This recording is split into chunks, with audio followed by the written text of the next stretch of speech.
Independent candidates vying in the August 9th general elections have once again decried IEBC requirements that they must submit national ID copies of their signatories for clearance to vie.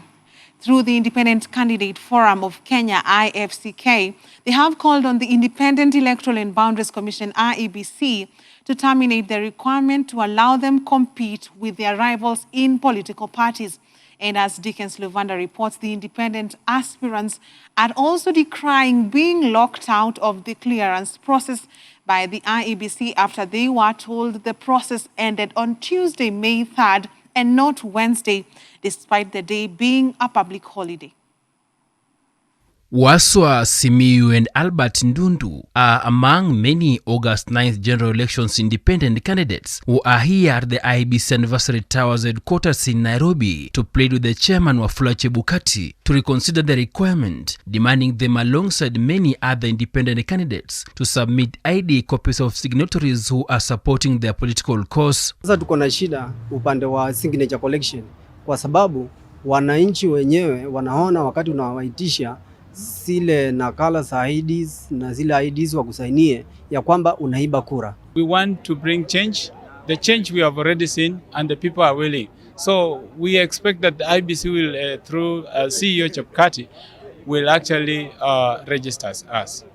Just like Simiyu and Ndundu, James Kamau, who is among the over 46 independent candidates vying for the presidential seats, is required to submit ID copies of voters who have agreed to back his bid by signing the signatory booklet.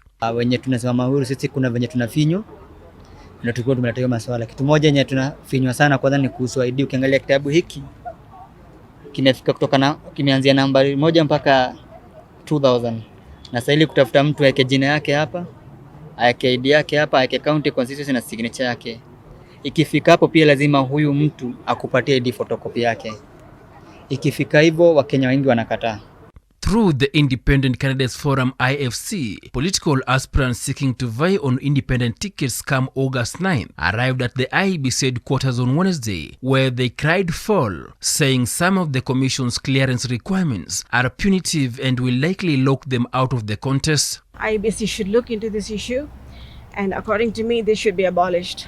Data today is very, very precious. It should not be unscrupulously used. The people are they're not ready to give out their ID cards, and being that we are young, we are hustlers, like I may say, we find that it's getting too much expensive for us. This issue of ID copy requirement to us is more discriminative, but as an ordinary citizen, it also calls of security of our data.